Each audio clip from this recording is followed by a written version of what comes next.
It's fantastic. Yeah. But you started out humble beginnings. Yeah. Humble beginnings in Dallas, Texas, raised by your mother. Yeah, and your you know, grandfather? Jacob was talking about living in a homeless shelter. We lived under a tree. Jacob, you got it on me, baby.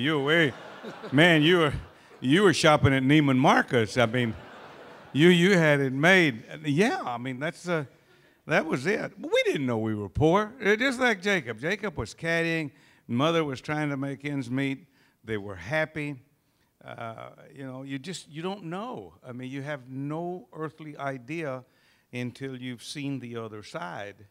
And once you see the other side, naturally you make up your mind whether you want to work extremely hard and put your nose to the grindstone and see if this is what you're trying to achieve. Most people give up a little too easy. There's no reason to set goals real high. You want to set goals that you can achieve them to feel good about yourself. But I was given a hell of a talent. And I think everyone in this room is born with some type of a talent. It's just if you can just find it and pursue it. And the good Lord gave me a heck of a talent, and I took advantage of it. And it was kind of funny that I did that. Yeah. You didn't know what golf was. You grew up near a golf course, but had no idea what golf was. There was a farmhouse. We lived in it, 4 rooms. 2 of them had floors. The other 2 floors were dirt. There was no electricity, no plumbing. I never witnessed electricity and plumbing until I went in the Marine Corps at 17. And I spent 4 years in the Pacific. I was a machine gunner. And I mean, that's just the way that it was. But there was a golf course next door, and I became good friends with the green superintendent's son. And we used to play, and I picked it up just automatically, started caddying. I remember I used to caddy for 3 main people. I'll never forget, it was Henry Klepak, which is a lawyer in Dallas, Tex Gold owned A&A liquor stores, and Tony Profano, which owned the Profano Fur Company. And they played on Saturdays and Sundays, and I went at 5 o'clock in the morning to caddy for them. The caddy fees were 90 cents. 90 cents. I mean, you could buy a lot. I mean, you could buy groceries with 90 cents. I'm telling you, you can't buy a stick of gum now with 90 cents. But that's just the way that it was at the time. You're a self-taught player. Now, nobody could teach the swing I've got. No, I know that. That's my point. Lee Trevino, as you know, is known for this big fade of his golf shot. Now, you were a hooker, pardon the phrase. Yeah. You were a hooker coming out of the Marines. Yeah. And you became a fader by watching. Well, I found out that I couldn't win any money hooking the ball because, as I always said, I says, you can talk to a fade, but a hook won't listen. Yeah, I mean, it just keeps going. And I found out, I actually saw Mr. Hogan hitting practice balls, and it was the first time I started seeing a ball go from left to right. And I had no clue how he did it. And I was too scared to get near him to ask him how he was doing this, and probably wouldn't have given me any information anyway. But I went back and started trying to cut the ball. This is after I was out of the Marine Corps. And I was trying to learn how to cut it. And the only way that I could cut it was to aim left, aim to left field, swing to right field, and make the ball go to center field. And it was a block. And that's why I never hit the ball high and I never hit it long, is because I blocked it. I didn't release it. The one thing about blockers is they're extremely accurate. Yeah, you have good control. Very good control. Also, the one thing about blockers also is you're able to hold loft on a golf club. If you start with an open 7-iron and instead of having 35 degrees on it, you got 38, you will hold at 38. If you start with it shut a little bit and you've got 33 degrees of loft on it and you hit the ball, you will hold at 33 degrees. When you're a flipper, you may start with 56 degrees on the wedge, but when you hit the ball, you've got 62. We have some flippers right here at this table right here. Flippers. Let me see the show. Nicklaus was a holder. People don't realize that. Nicklaus had a flying elbow. Sure, he had a flying elbow. But you know what? Once he got the elbow up here, he also had the heel up. And when he set the heel down, the elbow came in. It was just, I mean, it was timed perfect. And he cut the ball. He hit a high cut. I hit a power fade, which was lower. I had a very difficult time on hard greens. He hit the ball so high, and there's no reason. I mean, without it, he had plenty of talent, but he also won 18 majors. And the reason for it is because he hit the ball so high that it didn't make any difference if the greens were soft or they were hard. his ball would stop. But you came out, you had no amateur experience, you had no junior experience. Never played an amateur tournament. You came on tour, you had no guru, you had no masseuse, you had no fitness guy, you had nobody to loofah your stretch marks, you had nobody. How in the world did you do it? How did you make it? Well, you know, I was just pretty accurate, and like I said, I was pretty straight here. I was a bad putter because we putted. You know, that was the whole knock on me when I left Tennyson Park in Dallas. They say, I wonder if this guy can't make it. He can hit it here, and he can hit these shots, and he can do what he wants to with the ball, but he's a bad putter. You got to understand, we putted greens at Tennyson Park. I mean, we didn't have grass. We had Johnson grass, crab grass. We had St. Augustine. Our greens had all this mixture of grasses, and that ball would go across. It was like putting gravel on a pool table. I mean, it went everywhere. And when I went out there and putted good greens, I said, your eyeballs went like, I said, are you crazy? How the hell do you miss one out here? I mean, how do you miss this putt? And I didn't even line up. Notice how fast I used to putt? I couldn't wait to hit it. You know, these guys now, they're going like this, and then they're straddling the line now, and they're going like this. And what the hell is all that? Yeah. I don't know what they're doing with all that stuff. And I actually read a green when I walk up to it. I already know which way that putt's going. It can be a strange golf course, completely strange, never been on it. 50 yards away from the green is when you can read a green best. You understand? Don't wait till you get on the green because it all looks flat anyway. But 50 yards away, you can see all the undulation in that green. And all golf courses have a personality. I don't care where you play, there's a point on that golf course that 90% of the putts break that way. They just go that way. And so this is what you look for. Well, when I went out there and I started putting, well, I mean, and also what helped me a lot too, Peter, is that we had a rule back then that if you won a major championship before 1970, you got a ticket for life. A lot of people don't know that. You got a ticket for life. And when I finished, I've qualified for the U.S. Open at Olympic in San Francisco in '66. I made the cut, but I finished 56th in the tournament. I came back and requalified, and I went to Boulder Straw, and I finished 5th at Boulder Straw. That got you your card. I got you your tour well, that card. got me, yes. It didn't get me the card. It got me some invitations to play in some tournaments in '67, the latter part of '67. I ended up playing 13 tournaments, and they voted me Rookie of the Year, and I won $33,000.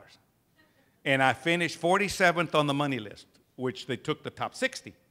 The next year, I went to Oak Hill in Rochester, and I won the tournament. I won the U.S. Open. I shot 4 rounds in the 60s, first man that's ever done that, and I got a lifetime exemption. That's a big deal, lifetime exemption. Yeah. When you finished 5th at the Open, Nicklaus won. Yes. And then you came back and you beat Nicklaus. I beat him at Marion. Yeah, we beat him at Marion in the playoff, but I beat him at Oak Hill in '68. At Oak Hill too. Yeah. He finished 2nd. Yeah. You said many times that he's the one man in the game of golf that you admire most. Yeah, I admire him not as a golfer. I admire him more as a family man. I was always so tied up in my game, is that I had 4 other children besides the 2 that I have now that I never knew real well, simply because I spent so much time playing and practicing and away from home that they went all through school and college and everything, and I never did do much with them. I'm pretty good buddies with them now, but it's not like I am with the 2 now. And I admired Nicklaus because Nicklaus, I used to watch Nicklaus. He'd come to a golf tournament and wouldn't play a practice round because he wanted to watch his daughter play volleyball. And I never could understand that until I got older and I realized, in other words, what a dad he was. Yeah. Hey, Jacob, you're not a Florida State fan, are you? Or a Michigan State fan? I'm not sure if you know this, but Jack Nicklaus' grandson plays tight end for Florida State. Nick O'Leary. Yeah. Do you know that? Nick O'Leary. He's going to go to the pros. Oh, yeah, that's his grandson. He's as big as a door. Yeah, he's a good player. He's a good player. But yeah. the rock in that family, you know and I know, is Barbara. Oh, yeah. Barbara has held that family together forever. Most wives are the rock. Well, that's true. You know, we're not all that smart. You know, I don't care. That's true. We're very quick we're very quick, in other words, to give you an opinion and to answer something. And ladies, they sit back and I had a phone call the other day, and a guy called me up, Cameron, from the sports writer from Colorado, and he made a mistake by leaving me a message, and he says, call me back. He said, I wanted to ask you, do you think that the PGA treated Ted Bishop right? And I went home and I told my wife, and I said, you know, I got to call this guy back. She said, what does he want? I said, well, he asked me about Ted Bishop, you know, getting let go and they impeached him at the PGA for what he said. My wife says, you don't want to make that phone call. And I said, why not? She says, you can't win. She says, however you answer that, it's not going to be the right way. You girls. Claudia's a smart You girl. know, that's right. Girls, See, that's right. You ever notice that? I tell people manufacturing golf clubs. I tell people, I said, do you ever notice that golf clubs are measured simply because the end of your fingers to the ground is the same distance, whether you're 6'4" or 5'7". Now, you don't realize that. But men, am I right? They're right there, okay? Now, if you stand next to a lady, her hands are closer to the ground than yours. And I said there's two reasons for it. They get shorter golf clubs, and they can reach the bottom of your pocket. That's it. That's it. I've always said that. They can get to the bottom of your pocket. When you were in the Marine Corps, I found this fascinating. You played a lot of golf. They asked you, what do you do? Do you play sports? And you said, yes, sir, I play golf. Well, what happened is I was over there, and we were all in the Pacific, and I came back to the U.S., and I decided to go back, and I'm on the troop ship out of San Diego going back to Okinawa. And they made my orders got messed up, and they put me in a different company doing a different job. And I was supposed to go into recon and reconnaissance. And I was in special services. And I went to get some office hours, and I asked the captain, I said, sir, I was supposed to be with my guys at recon. We were training. And so he says to me, he said, man, he said, I've got to do all this paperwork and everything. He said, all your orders are messed up. He said, do you play a sport? And I said, yes, sir, I play golf. So he called Lieutenant Irwin, which was at that time was the California amateur champion, and he was a lieutenant in special services. He said, I got a kid up here. Take him down to Owasso Meadow, see if he can play. And sure enough, I went down there and I shot 68, 77, sand greens, and I made the 5-man team, last guy. And in 3 months, I was number one. I won, and we won every champion. Never lost a team championship, but we never won an individual because Orville Moody was playing for the Army at the time. And Orville Moody won every tournament. I mean, we played one time in Japan. He won by 19 shots because that's all he did. Well, he grew up as a golfer. He grew up in the golf. But yeah, I played the last 2 years. But I was the only corporal that came through the gate and they saluted me because I was always in the general's car with the little flag going like this. With the 2 stars on it, and they thought the general was in there. Hell, it was me back there drinking Asahi beer and smoking a cigarette, and I'm going back to the base. There are so many Lee Trevino stories, and I want you to tell the story you told me about earlier. You want to tell the King story. You know, the thing about it, Jacob, you got to understand that golf has taken me. It's like what caddying did for you. Golf did the same thing for me. I have played with kings. I've dined and I've partied with Princess Margaret in London. I mean, you name it, I've done it. I've played with presidents. I mean, I've been in the White House. I've been everywhere. It's just been absolutely fabulous. But the best one yet was about 1972 or 3, and Butch Harmon was the pro in Morocco, at Rabat. And King Hassan there was his father had died, and he had taken over, and he was young, but he was all playing golf. And his father used to teach them how to play. And he wanted to play golf with me. He called Butch and said to Butch, Butch, he says, do you know Mr. Trevino? I'd love to play golf with him. Sure, he calls me up. I flew to Rabat. So I go into the Hilton, and I get there on Tuesday. Come Wednesday, no call to play golf with the king. He's having a war with Syria, or so he was fighting something. They were fighting over some something, fertilizer some or small, something. insignificant They were thing. fighting over some fertilizer or something out in the desert. I don't remember what it was, but he was in the war or something. And I'm sitting in this hotel waiting. So Butch would go out to the course, he and I, and he would practice. And we'd hit balls all day, and then come Wednesday, no call.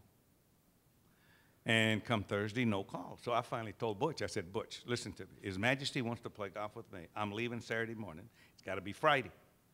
So Butch calls one of his lieutenants or whatever and says, okay, he says, Mr. Trevino's leaving on Saturday. He says, you want to play, you got to play Friday. So sure enough, Friday about 11 o'clock, we get a call. Big old car drives up in front of the hotel, and we get in it. We go through the palace gates, and I'm getting steel. Let me tell you, steel went up as high as that roof. It was just, these gates started closing behind us, right? It drives right up to the first tee. He's got a 9-hole golf course inside the palace grounds with a wall around it, with some little things like this up on the wall. You know, they're all up there. And he has this, and this guy whole course is lighted. It's got lights on it so he can play at night on this golf course. So we go to the first tee, and there's a little tent on the first tee, and there's about 75 pair of shoes in this little tent. I thought they were having a sale, a shoe sale or something. So I go over to Butch Harmon, and I said, Butch, I said, what the hell are all these shoes doing here? And he says, that's His Majesty's shoes. He says, they have no clue what he's going to be wearing when he comes out here. So what he does is he comes out dressed for golf, and he points to a pair of shoes, sits in the chair, and the guy puts them on him. I said, oh, that's pretty good. That's cool. So I said, okay. So now we're waiting, and we've got an entourage there. We got a line. We got the general, the colonel. We got a couple of ministers. We got about 6, 7 guys lined up, and then Butch is here, and I'm on the end. Nobody's coming. And all of a sudden, we hear something, and we look up, and some doors about 30, 40 yards down open, and here came some geese, 2 Shetland ponies, some dogs. All his pets were inside the palace grounds, and he lets them out when he plays golf, in other words, to run on the course. So they said, he's coming, because of the thing. And his little brother-in-law, the king is coming at us, and he's twirling this cane, and his brother-in-law is just yapping in his ear like this. And all of a sudden, the king notices a face, or he sees a face he does not notice. And he stopped dead, and he turns his back to me, and he never moves. And the little brother-in-law comes running up to Butch, and he says, who is this? And Butch says, this is Mr. Trevino. He says, Mr. Majesty, he says, invited him to play. Goes back, tells the king turns, starts twirling the thing. He gets to the general, and the general grabs his hand, and the general goes, and the colonel grabs the hand, and he goes, and they keep coming down this line, see? And I'm standing here, And you're last. I'm standing here, and I'm looking at Butch, and I'm watching this king coming down this line. And I said, Butch, we're fixing to die. And he said, why is that? I said, I ain't kissing no man's hand. I said, I don't give a damn what you tell me. I'm not kissing his hand. And he says, no, you don't have to do that. He says, but he says, you got to know something. I said, what is it? He says, you can't talk to him. He has to talk to you first. I said, we're going to die. I said, because I got to say something, man. I got to say something. But that was the damnedest experience I've ever had. And then we went out there and we played.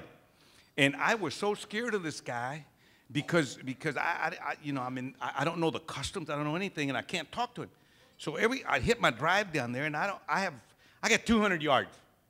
And I said to Butch, Butch, how far is it? And His Majesty said, it's a 7-iron.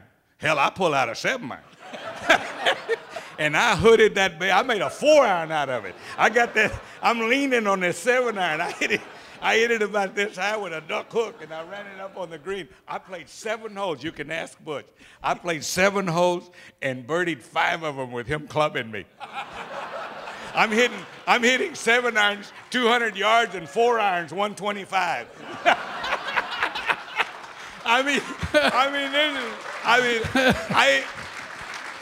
I still talk about that. I mean, this was crazy. The other story that I just love, I've heard it 100 times, it's in your book, You've got to tell everybody about when you first met Raymond Floyd. When you were hustling, he was hustling. This is before the tour. Well, Raymond was 20. Money. He was 21. Raymond was. There were some guys in El Paso that found out I could play. What happened was Fred Hawkins was out in El Paso, and he was beating these cotton farmers out of all their money. And that was when cotton was really going up. And you know, the Fabens and the Ysleta, all that little valley down there, it's all irrigated, so it's a big cotton. And these farmers had a lot of money, and they had a little golf course out there called Horizon Hills. And Fred Hawkins was out there, which was at the time was playing the tour, and he was out there, and he was just beating them up. So this one guy named Martin Letnich asked a guy in Fort Worth, he says, do you know anyone in Dallas that can play that no one knows? He said, I know this little Mexican guy that works at a driving range. He said, that can really play. And he says, you ought to call him. So the guy calls me up. Now, I don't speak Spanish very well. And I understand it better than I can speak it. And the guy gets on the phone, and the guy is Yugoslavian. But he's been living in that valley so long that you thought he was from Mexico, Guadalajara or somewhere. You know, and this guy starts speaking Spanish to me. And I said, sir, I said, you speak English? Hey, chico. And I said, he said, yeah. So he tells me the story about playing these guys. So he hires me to play 3 days for him, to play Fred Hawkins. And I beat Fred Hawkins 2 days, and he didn't show up for the third day. Well, Raymond at the time was living in Dallas in an apartment, and he also had an apartment here in Chicago at the time, because the Cubs are... He was a hot shot Oh, he loved the Cubs. He loved the Cubs. Yeah. And so he lived here also part-time. So these bookmakers in Dallas that I knew, Fat Mickey and Ace Darnell and all those guys, all of a sudden Fat Mickey comes through the pro shop one day. Now, that's 660 miles away from Dallas. Did Fat Mickey know Wink? I guarantee he knew Wink. No, he's already dead. He's dead. Knew him. He had to know Wink, I guarantee. But anyway, so he comes in and he says, how you doing, baby? How you doing? I said, I'm doing good, Mickey. He said, I hear y'all playing a lot of money out here. You know who else was with him? Titanic Thompson was with him. And Titanic was with him. He said, I hear y'all betting a lot of money out here. I said, no, not me. I said, I don't have any money to bet. I'll play. He said, if we bring a touring pro out here, he said, think they'll bet on you? I said, I don't know. Who are you going to bring? He said, we're going to bring Raymond Floyd. So he went over and talked to Martin Letnich, and Martin said, bring him on. So I'm in the pro shop one day, and we didn't have our pro shop. The driveway was just caliche. It wasn't paved. So you could hear when a car came in. You could hear it. So all of a sudden, I see this car drive up, and it's a white Cadillac. And I see this guy get out, and he had these powder blue pants on. Looked like they were $500 pants. He had alligator shoes on. He had a Wilson bag that weighed 300 pounds if it weighed an ounce, and big. So I grabbed the bag, and I put it on a cart, and I took it into the locker room. And Raymond comes in and sits down in the chair. And he sits in the chair, and I unpack his bag. I take his clubs out. I take his shoes out. I clean his shoes over there.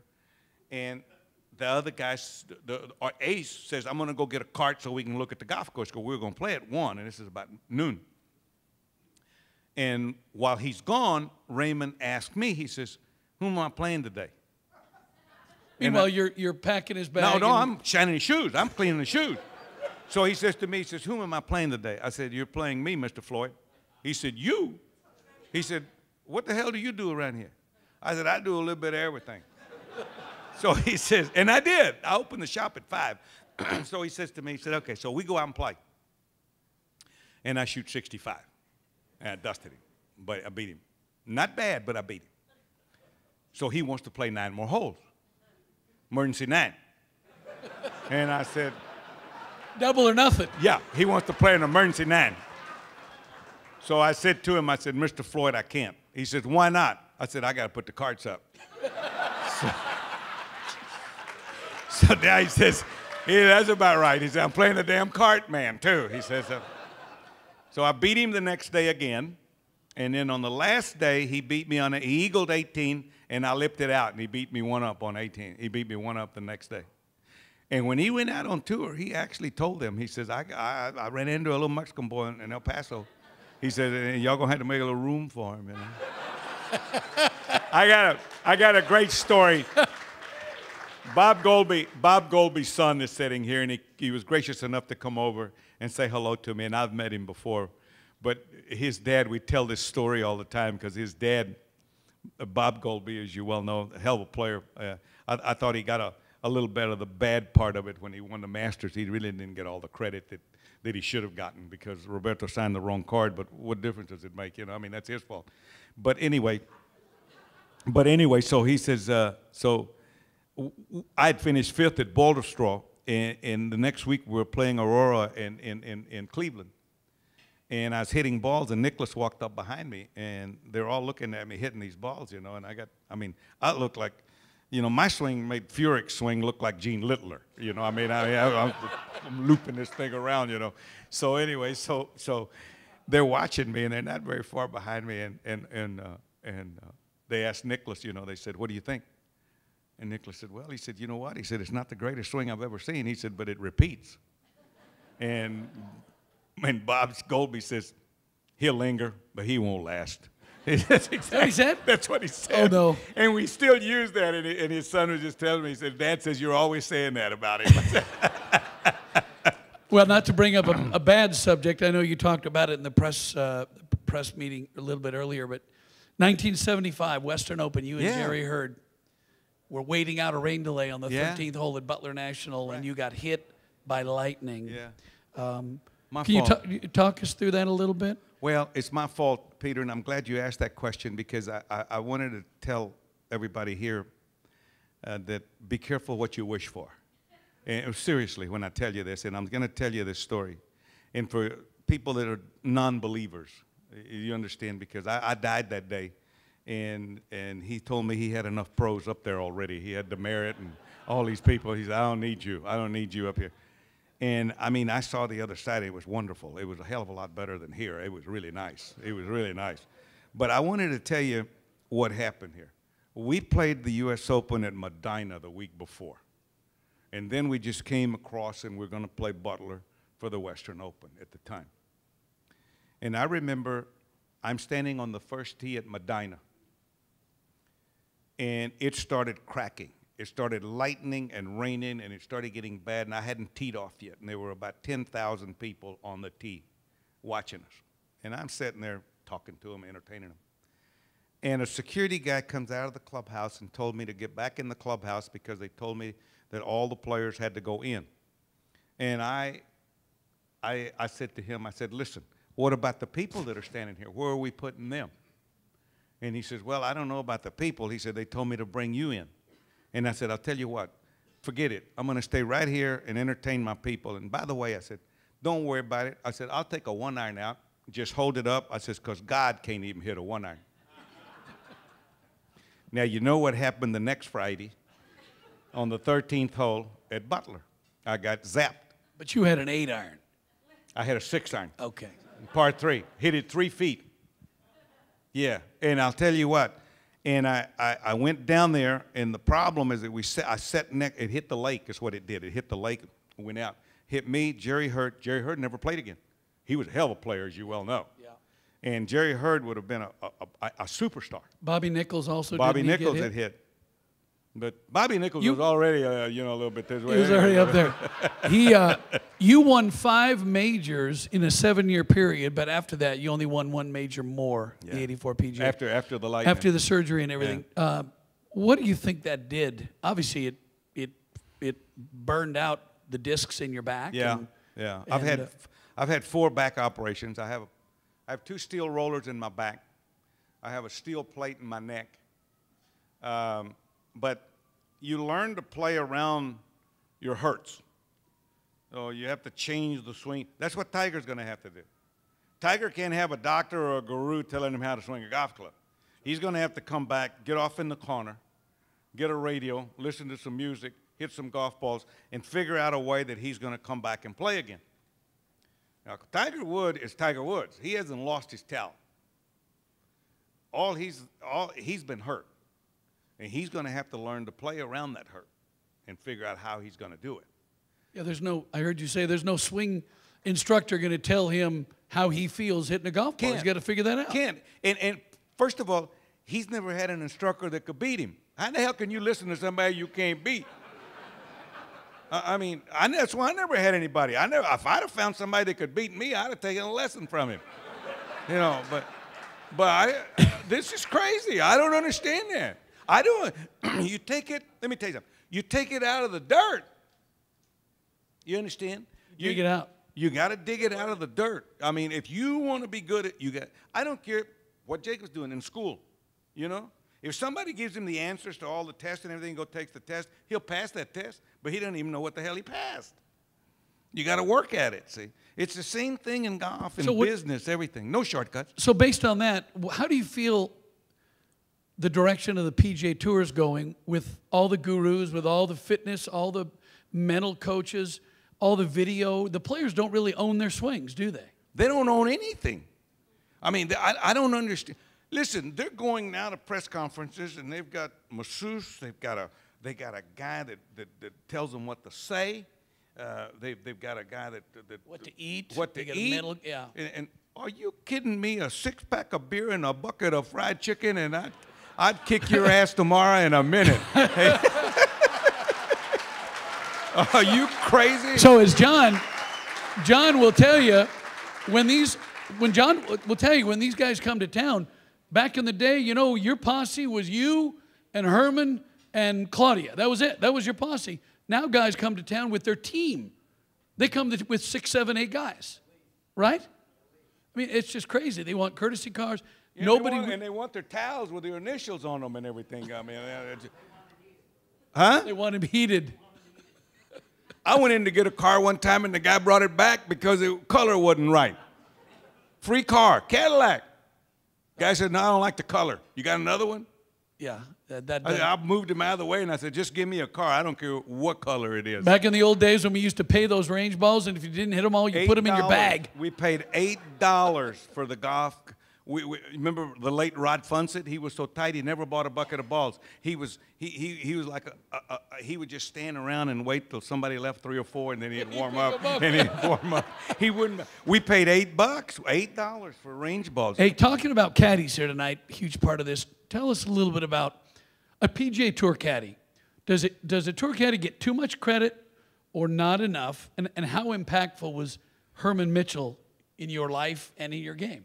Herman Mitchell, it was a different era, and it was different back then.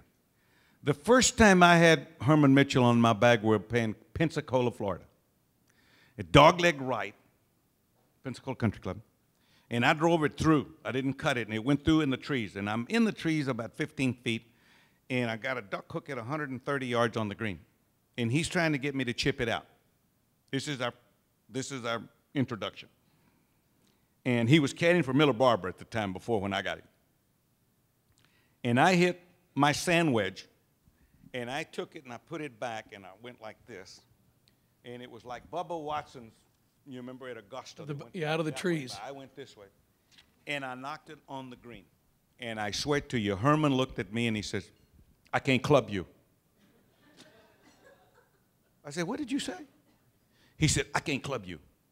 I said, you're not supposed to club me. I said, you're supposed to tell me which way the wind is blowing and how far it is to the hole. I said, I do the clubbing. Don't you worry about the clubbing. Because I was a mechanic. I did that to Willie Aitchison in the British Open. I went to the British Open, and I went to Birkdale, and I'm playing a practice round, and they gave me this caddy, and I get to the second hole, and I said, is there any problems on this hole? And he said, about to the right. I said, oh. He says, about to the right. So there's an American standing there next to on the fence there, next to the rope, and he said, there's a creek on the right side. The guy's telling me there's a burn to the right. He said, it's a creek. I said, oh, okay. So I come to 9.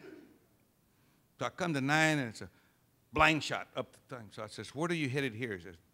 He said, hit it at the marquee. I said, oh. So the guy's standing there again, and he said, the tent. I said, oh, marquee, he was saying. I said, okay. So I went into the caddy master, and I said, hey, listen, this isn't going to work. I said, this isn't going to work. I said, we're having a little problem here. So he gives me Willie Aitchison, which caddied for me forever. Willie Aitchison was a hell of a caddy. Won the 67 Open with Roberto. He won 5 amateur championships Benelli. I have no clue why he didn't have a bag. So 10 now is a little dog leg left, down the hill, up the hill. So I hit a 5-wood down there perfect. I get down there, and I says, how far is this? He said, 7 iron.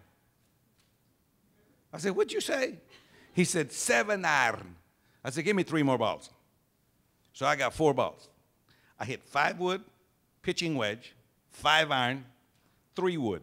And I hit them all on the green. I said, from now on, when I ask you for a yardage, I want a yardage. I do the clubbing. You couldn't club me. But Herman and I, we had a sideshow. You did? Yeah. People actually thought that we were going to kill ourselves out there.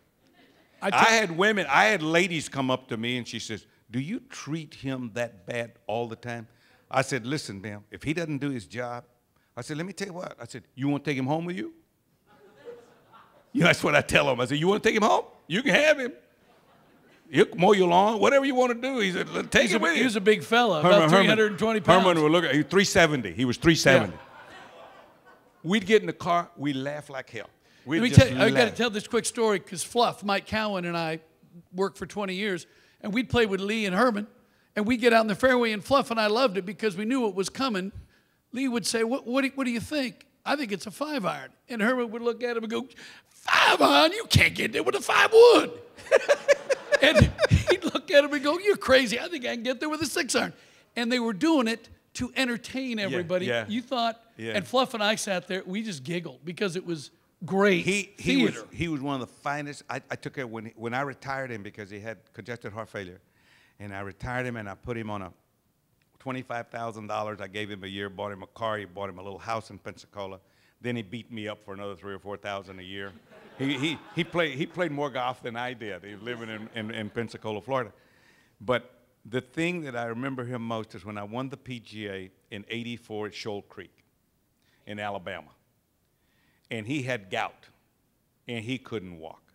And he had this white coverall on. He looked like the Good Humor Man walking around. And he was walking around like this, just like this. And he had the bag. I said, Herman, I'll get another caddy. You don't have to caddy today. Don't worry about it. He says, you're going to win this tournament. It's the last day, and I know you're going to win, and I've never won a major. He said, I want to win a major. So we're leaving the putting green, and we're walking up to the tee, and there's a man sitting on a little chair, big guy.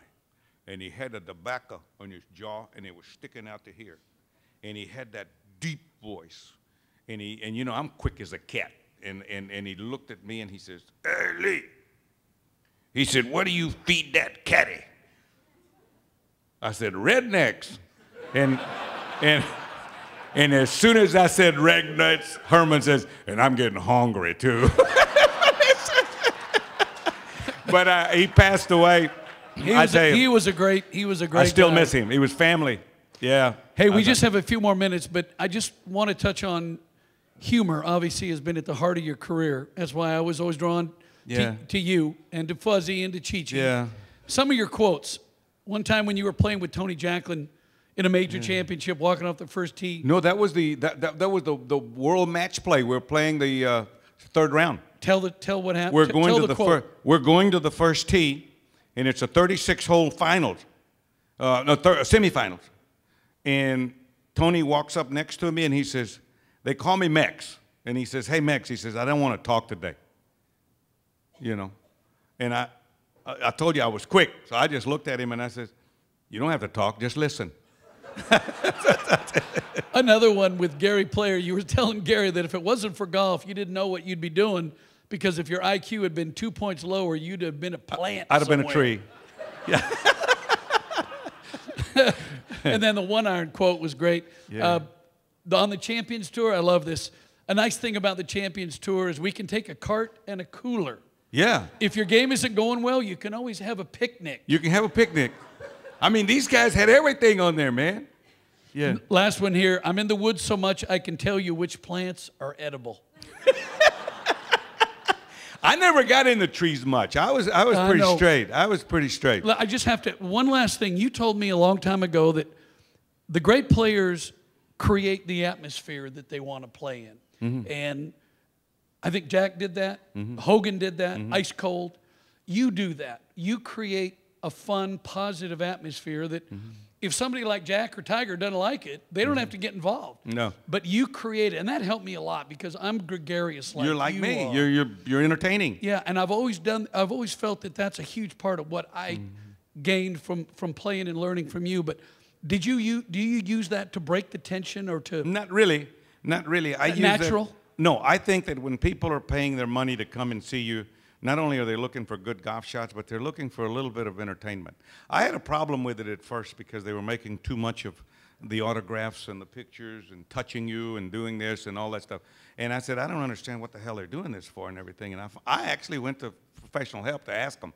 And I asked them, and the guy across the desk says to me, he says, Lee, he said, you do something very well.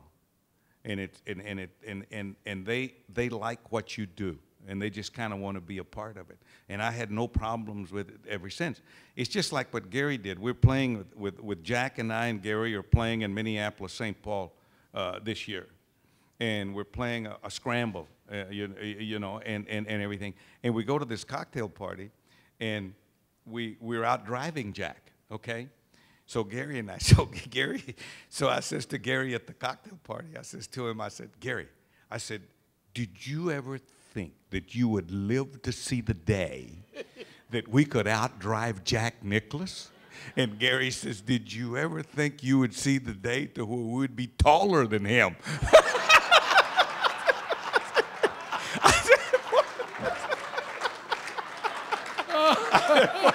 I'm telling you, unbelievable. But you know, we have, you know, the great thing about this is that you must laugh. Laughter is absolutely the greatest medicine in the world. You've got to laugh. You got to have fun. And we do it every day. You know, every day when my wife hates me. Not she doesn't hate me, but anyway, she says, you're not funny, you know. You're not funny. She says, I've heard all that stuff before. But when I bought that, she bought me a coffee pot. Right? And I pushed the button to put the coffee, and I put the cup in upside down, and the coffee went all on the floor. She said, now that's funny. That's funny. Thank you, Lee. Thanks for being here. Thank you, everybody, for your support. I love you. A nice hand for Lee Trevino. Thank you. All right.